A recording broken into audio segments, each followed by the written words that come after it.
Bonjour à tous, aujourd'hui parlons de travail et d'énergie. Quelques rappels de première tout d'abord.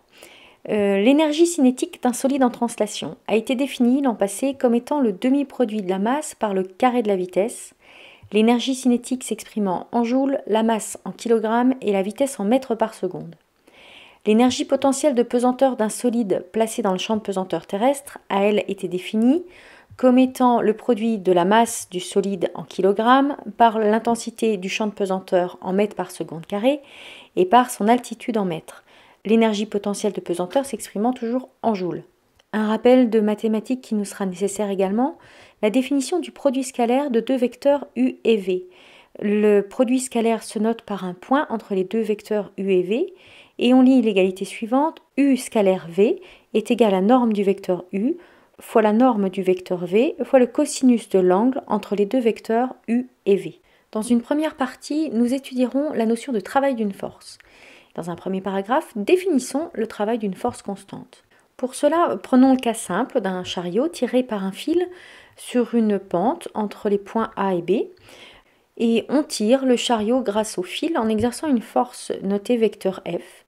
Ce vecteur F faisant un angle alpha avec la pente AB. Tout d'abord, nous nous placerons toujours dans le cas d'une force F constante. D'autre part, nous étudierons uniquement le cas du déplacement AB rectiligne.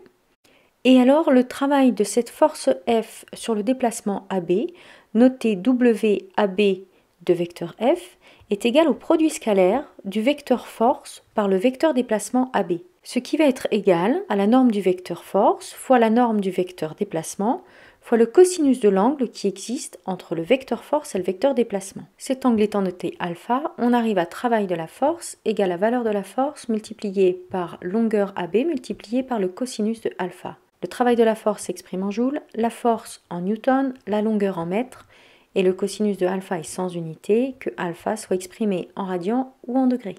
Regardons maintenant quels sont les effets possibles du travail d'une force.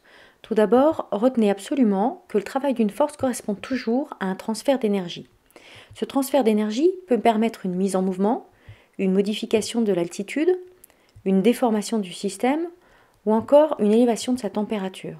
Dans tous les cas, le travail de la force aura permis un transfert d'énergie soit d'un système à un autre, soit d'une énergie à une autre au sein même du système. Quelle que soit la situation, on pourra qualifier le travail soit de moteur, résistant ou nul.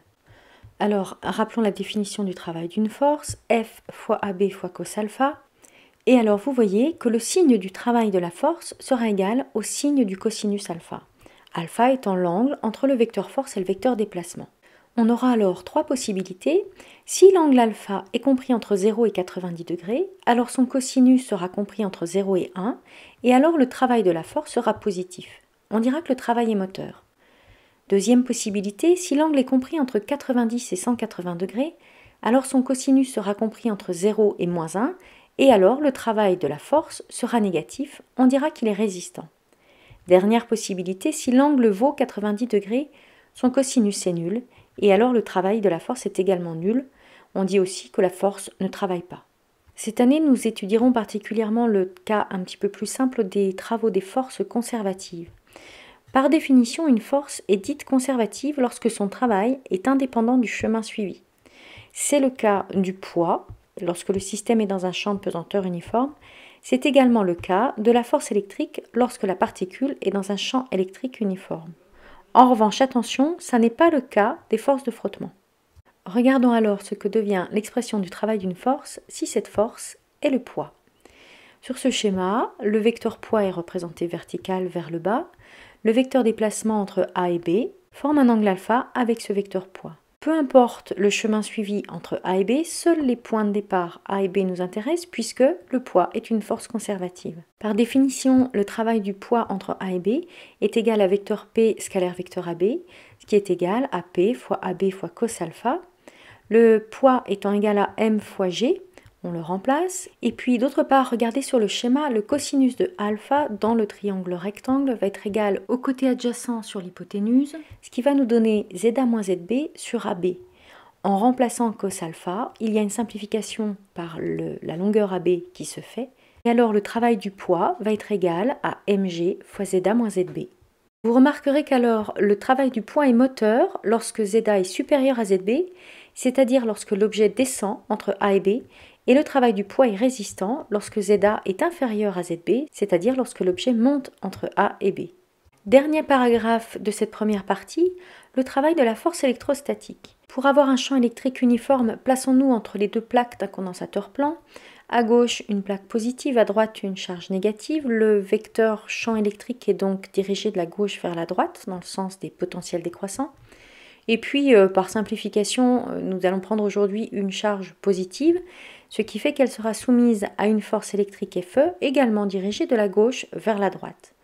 Cette charge va se déplacer d'un point A à un point B, quel que soit le chemin suivi. Nous nous intéresserons uniquement au vecteur AB entre le point de départ et le point d'arrivée, puisque la force électrique, dans ce cas-là, est une force conservative. Par définition, le travail de la force électrostatique sur ce trajet AB va être égal au produit scalaire entre la force électrique par le vecteur déplacement AB, ce qui est égal à Fe fois AB fois cos alpha. La force électrique étant égale à Q fois E, on la remplace, et puis d'autre part, on se souvient que la valeur du champ électrique est égale à la valeur de la tension entre les lignes équipotentielles existant en A et en B, divisée par la distance qui sépare ces deux lignes équipotentielles que l'on note ici petit d. On trouve également dans le triangle rectangle adapté que le cosinus de alpha va être égal au rapport de cette distance petit d par la distance AB, qui est la longueur du vecteur AB. On remplace dans l'égalité, on simplifie, et alors on trouve que la valeur du travail de la force électrostatique entre A et B n'est rien d'autre que le produit de la charge Q par la tension qui existe entre les points A et B. Le travail de la force électrique s'exprime comme toujours en joules, la charge en coulombs et la tension en volts. Deuxième partie de ce chapitre sur le travail et l'énergie, parlons maintenant de l'énergie mécanique. D'une façon générale, l'énergie potentielle d'un solide sera liée à toute force conservative à laquelle le solide est soumis. En terminale, nous nous limiterons à l'énergie potentielle de pesanteur qui est liée au poids. D'une façon générale, l'énergie mécanique est égale à la somme de l'énergie cinétique et de l'énergie potentielle du solide. Ce qui veut dire qu'en terminale, vous ferez la somme de l'énergie cinétique et de l'énergie potentielle de pesanteur. En application, nous pouvons faire l'étude énergétique d'un pendule simple, ce que vous avez fait en TP, ce qui vous a permis de montrer d'ailleurs que le carré de la période du pendule était proportionnel à la longueur du pendule et ne dépendait pas de sa masse pour de petites amplitudes.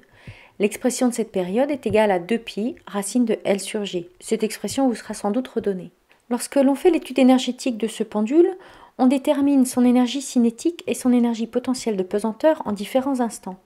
On voit alors que son énergie mécanique, qui est la somme de ces deux énergies cinétiques et potentielles de pesanteur, se conserve dans le cas où le pendule n'est pas amorti. En revanche, dans le cas où les forces de frottement ne sont pas négligeables, le pendule sera dit amorti et alors son énergie mécanique ne se conserve pas. Nous pouvons expliquer cela en disant que le travail des forces de frottement est résistant et permet au pendule de céder de l'énergie à son environnement. Au revoir.